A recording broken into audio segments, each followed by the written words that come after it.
اللہ الرحمن الرحیم لقد کان لکم فی رسول اللہ اسوۃ حسنہ۔ صحابہ کرام کی شان، عظمت، ان کی جد و جہد، ان کی قربانیوں کا بیان ابھی آپ سن رہے تھے اور بڑا تفصیل سے آپ نے سنا۔ اس کا میسیج، اس کا پیغام سمجھنے کی ضرورت ہے۔ صحابہ کرام جب عرب کی سرزمین سے نکلے،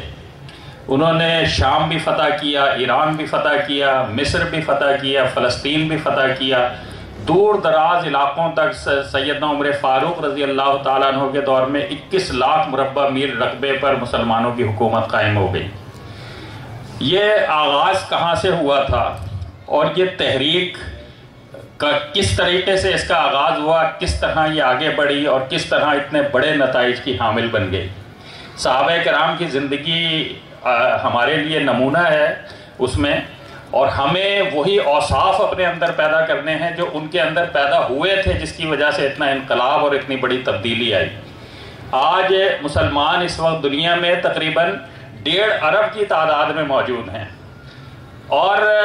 1.5 ارب کی تعداد کوئی بہت معمولی تعداد نہیں ہے۔ اس دنیا کے تقریباً 33% لوگ مسلمان ہیں، اور اتنی بڑی تعداد میں ہونے کے باوجود کون سی اسلامی ریاست ہے، کون سا اسلامی ملک ہے جو دشمنوں کی آنکھوں میں آنکھیں ڈال کر بات کر سکے، جو تعمیر و ترقی کے میدانوں میں دشمن سے آگے ہو، جو قوم کامیابیوں کے جھنڈے گاڑ رہی ہو ہر شعبہ زندگی میں،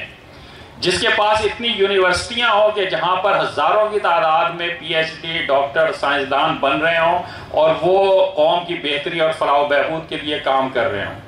تو اس اعتبار سے آپ دیکھیں تو کتنا پیچھے ہم ہیں۔ ابھی پرسوں ترسوں کے اخبار میں 300 ٹاپ یونیورسٹیز آئی تھیں کہ جو دنیا میں 300 سر فہرست یونیورسٹیاں ہیں، اس میں سے مسلمان ممالک میں تعداد جو ہے بالکل آٹے میں نمک کے برابر بھی نہیں تھی۔ تو ہر اعتبار سے پیچھے کی طرف جا رہے ہیں، ہر اعتبار سے مغلوبیت کی طرف ہیں۔ ابھی کوئی جنگ کا معاملہ ہو، عسکری جدوجہد کا معاملہ ہو، وہاں پر بھی توازن اتنا بگڑا ہوا ہے کہ ایک طرف اتنی بڑی طاقتیں ہیں اور وہ مسلمانوں کی جتنی بھی ریاستیں ہیں وہ سب مل کر بھی اس طرح کی طاقت کی حامل نہیں بن پا رہی ہیں۔ وجہ کیا ہے؟ وجہ یہی ہے کہ ہم نے نبی کریم صلی اللہ علیہ وسلم کے مشن کو اختیار نہیں کیا۔ آپ کی لقد کان لکم فی رسول اللہ اسوۃ حسنہ، اللہ نے کہا کہ بھئی اس نبی کی ذات میں تمہارے لیے بہترین نمونہ ہے۔ نبی کریم صلی اللہ علیہ وسلم کی مکی زندگی دیکھ لیں، کیا مقصد کے تحت گزر رہی تھی، کیا مشن لے کے گزر رہی تھی، کس طرح اس کام کو آگے بڑھا رہے تھے جو آپ کو دیا گیا تھا۔ بلغ ما انزل الیک من ربک، پیغمبر جو کچھ ہم نے آپ کی طرف نازل کیا ہے اس کو دوسروں تک پہنچائیے۔ هو الذی ارسل رسولہ بالہدی ودین الحق لیظہرہ علی الدین کلہ ولو کرہ المشرکون۔ پیغمبر یہ جو اللہ رب العالمین نے بھیجا ہے اس مقصد کے لیے تاکہ اس دین کو تمام ادیان باطلہ پر غالب کر دیں، اور یہ جدوجہد تھی۔ نبی کریم صلی اللہ علیہ وسلم کے ساتھی، یعنی ایک وقت کا پیغمبر ہے اور اتنا عظیم اور اتنا اولو العزم پیغمبر کہ جس کو خاتم النبیین کا منصب بھی حاصل ہے اور جس کو امام الانبیاء کا منصب بھی حاصل ہے، جس کو یہ منصب حاصل ہے کہ جس کے بارے میں اللہ نے فرمایا وَرَفَعْنَا لَكَ ذِكْرَكَ، پیغمبر ہم نے آپ کے ذکر کو بلند کر دیا ہے، جس کی تعریف و توصیف میں اللہ رب العالمین نے قرآن مجید کی آیات کا نزول فرمایا ان اللہ وملائکتہ یصلون علی النبی یا ایھا الذین آمنوا صلوا علیہ وسلموا تسلیما۔ اللہ اس پیغمبر پر اپنی رحمتوں کا نزول فرماتا ہے، فرشتے ہر وقت ان گنت کی تعداد میں موجود ہیں اور اس نبی پر دعا کرتے ہیں کہ اللہ ان پر رحمتوں کا نزول فرمائے، درود و سلام بھیجتے ہیں۔ پیغمبر کے ماننے والوں کو کہا گیا آپ بھی ان پر درود و سلام بھیجا کریں، اور آج 1400 سال کا عرصہ بیت چکا ہے۔ کون سا لمحہ ہے جس لمحے میں نبی رحمت صلی اللہ علیہ وسلم پر درود نہ بھیجا جا رہا ہو، سلام نہ بھیجا جا رہا ہو۔ ہزاروں نہیں لاکھوں کی تعداد میں لوگ آپ کا ذکر کر رہے ہیں۔ اللہ رب العالمین نے اس طرح آپ کا ذکر بلند فرمایا۔ اتنی عظیم ہستی ہیں،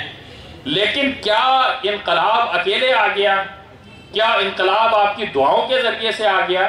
آپ نے مکے میں مارے کھائے، آپ نے لوگوں کو تیار کیا، صحابہ کو تیار کیا اور کہا کہ من انصاری الی اللہ، کون ہے اللہ کے لیے ہمارا مددگار؟ آج ہم تو انفرادی زندگی بسر، ہمیں تو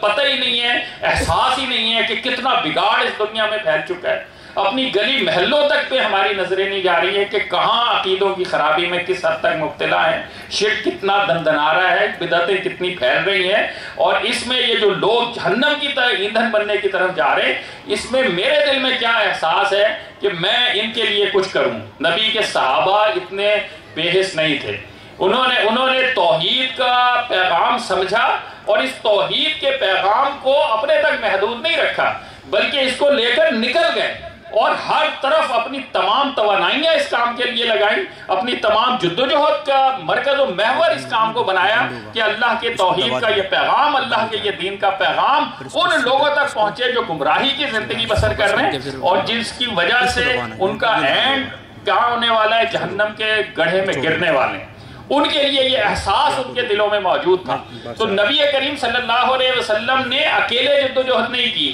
اپنے ساتھیوں کو ملایا، آپ کے ساتھی آپ کے ساتھ ملتے گئے، ہر ساتھی جو نمازی تھا، جو روزے دار تھا، جو حاجی تھا، جو اللہ کے راستے میں خرچ کرنے والا تھا، لیکن اس کے ساتھ ساتھ وہ اللہ کے دین کا داعی تھا، اس کے ساتھ ساتھ وہ اللہ کے دین کا مجاہد تھا، اس کے ساتھ ساتھ ان کے نامہ اعمال میں، ان کے کیریئر میں، زندگی کے کیریئر میں کامیابیاں تھیں کہ یہ بدری صحابی ہے، یہ احد میں شریک ہونے والا صحابی ہے، یہ خندق میں شریک ہونے والا صحابی ہے، یہ وہ صحابی ہے جو حدیبیہ کے موقع پر موجود تھا، یہ وہ صحابی ہے جو فتح مکہ کے موقع پر موجود تھا، یہ وہ صحابی ہے کہ جس نے شام کا جو لشکر گیا تھا فتح کرنے کے لیے اس میں شامل تھا، یہ وہ صحابی ہے جس نے جو ایران کو فتح کیا۔ اس طرح کے نامہ اعمال میں ان کے کارنامے تھے، اور آج ہمارے نامہ اعمال میں کتنے متقی بنتے ہیں ہم، کتنے پرہیزگار بنتے ہیں، کتنے نمازی بنتے ہیں، لیکن اس کے باوجود کیا میرے اور آپ کے نامہ اعمال میں کوئی اس طرح کی بڑی کامیابی ہے؟ تو یہ مقصد یہ ہے کہ صحابہ کرام نے اس مشن کو اپنے سینے سے لگایا تھا کہ اللہ کے دین کو سربلند کرنا ہے، اللہ کے دین کو غالب کرنا ہے، اللہ کے دین کی دعوت کو لوگوں میں اتنے اس شدت کے ساتھ ان کو پہنچانا ہے کہ ہر ایک پر حجت تمام ہو سکے کہ بھئی اللہ کا پیغام پہنچا دیا۔ ہدایت تو انبیاء کے اختیار میں بھی نہیں تھی، میرے اور آپ کے اختیار میں کیسے ہو سکتی ہے؟ لیکن پوچھنے کا کام یہ ہے کہ کیا یہ دعوت کا کام ہم نے کیا؟ کیا اپنے گلی محلوں میں اپنی اس قوم کو، اپنے اس دنیا کے رہنے والے انسانوں تک اللہ کے دین کی دعوت ہم نے پہنچائی کہ نہیں پہنچائی؟ تو صحابہ کرام نے یہ دعوت قبول کی اور اس کو لے کر نکل گئے اور محفل کون و مقام میں صبح و شام پھرے، میں توحید میں لے کر سیتے جام پھرے، کوہ میں دشت میں لے کر تیرا پیغام پھرے، اور معلوم ہے تجھے کہ کبھی ناکام پھرے۔ دشت تو دشت تھے، دریا بھی نہ چھوڑے ہم نے، اور بحر ظلمات میں دوڑا دیے گھوڑے ہم نے۔ ان کی زندگی اتنی سرگرم زندگی تھی۔ مکہ اور مدینہ میں پیدا ہونے والے صحابی، ان کی قبریں آپ کو ملیں گی، فلسطین میں ملیں گی، مصر میں ملیں گی، ایران میں ملیں گی، عراق میں ملیں گی، شام میں ملیں گی۔ مکہ اور مدینہ کی مقدس جو ماحول ہے اس سے نکل کر جہاں پہ اجر و ثواب نمازیں پڑھنے کا 1000 گنا اور 1,00,000 گنا ثواب ملنے والا تھا، ان مقدس جگہوں کو چھوڑ کر اللہ کے دین کا پیغام لے کر نکل گئے نوع انسانی کے لیے۔ تو آج میں اور آپ کیا کر رہے ہیں؟ میری اور آپ کی خدمات اللہ کے دین کے لیے کیا ہے؟ انہوں نے پسینہ بہایا، خون بہا دیا اللہ کے دین کے لیے، اپنی جانیں نچھاور کر دیں۔ ہم پسینہ بہانے کے لیے تیار نہیں ہیں، مشقت کرنے کے لیے تھوڑی سی تیار نہیں ہیں، اور مل جل کر کام کرنے کے لیے تیار نہیں ہیں، ایک دوسرے کا احترام کرنے کے لیے تیار نہیں ہیں۔ پیر سے پیر ملاتے ہیں لیکن دل سے دل ملا ہوا نہیں ہے، ایک دوسرے سے محبت اور خیر خواہی کا رشتہ نہیں ہے، اخوت کا رشتہ نہیں ہے۔ تو ایسی قومیں تباہی اور بربادی کے دہانے پر نہ اترے تو کیا کون سی کامیابی حاصل کر سکتی ہیں؟ یہ عقیدے کا فخر لے کر نجات نہیں مل سکتی، اس عقیدے کے ساتھ اعمال صالحہ کی ضرورت ہے، اس کردار کی ضرورت ہے جو صحابہ کرام کا کردار تھا، اسے اختیار کرنے کی ضرورت ہے۔ اسی لیے نجات کی سبیل وہی ہے کہ ہم نبی کریم صلی اللہ علیہ وسلم کے مشن کو اپنا اختیار کریں، صحابہ کرام کی زندگیوں کو اختیار کریں۔ آج کے کسی بندے کو اپنے لیے رول ماڈل بنا لینا کہ یہ اتنے بڑے، اتنے فلاں جبے دستار، یہ کامیابی کے لیے کہ وہ اس کردار کو نہ دیکھیں بلکہ ابو بکر کے کردار کو دیکھیں، عمر فاروق کے کردار کو دیکھیں، عثمان غنی کے کردار کو دیکھیں، سیدنا علی کے کردار کو دیکھیں، ابو عبیدہ بن جراح کے کردار کو دیکھیں، خالد بن ولید کے کردار کو دیکھیں، سعد بن ابی وقاص کے کردار کو دیکھیں کہ جن کی زندگیاں اسلام پر نچھاور ہو گئیں، جن کی زندگیاں اسلام کی سربلندی کے لیے صرف ہو رہی تھی، جنہوں نے اپنا سب کچھ اللہ کے راستے میں نچھاور کر دیا، جنہوں نے اپنی آنے والی نسلوں کو اس دین کے کام پر لگایا اور اس کام کے لیے جو ہے اس کام پر ان کو اس طرح لگایا کہ بڑی عظیم کامیابیاں انہوں نے حاصل کی۔ یہ جو کامیابی، یہ جو کہتے ہیں کہ صحابہ کرام کے درمیان کوئی اختلافات تھے، یہ جو کامیابیاں، عظیم کامیابیاں صحابہ کو ملی، یہ اس کی نفی کرتی ہے، یہ اس دعوے کی نفی کرتا ہے۔ جو قوم آپس میں لڑتی جھگڑتی رہتی ہو، دست و گریباں رہتی ہو ہماری طرح، تو وہ کسی دوسرے قوم کو کیسے فتح کرے گی؟ جو ملک آپس کے انتشار کا شکار ہو، وہ کسی دوسرے ملک پر کیسے اس کے مقابلے میں فاتح ہو سکتا ہے؟ صحابہ کرام کی عظیم فتوحات اس بات کی غمازی ہیں کہ وہ واقعتاً اشداء علی الکفار رحماء بینہم کی تفسیر تھے، عملی تفسیر تھے۔ آج ہمیں بھی انہی کے کردار کو اختیار کرنے کی ضرورت ہے۔ اللہ تعالیٰ سے دعا ہے اللہ تعالیٰ مجھے اور آپ کو عمل کی توفیق دے۔ وآخر دعوانا ان الحمدللہ رب العالمین۔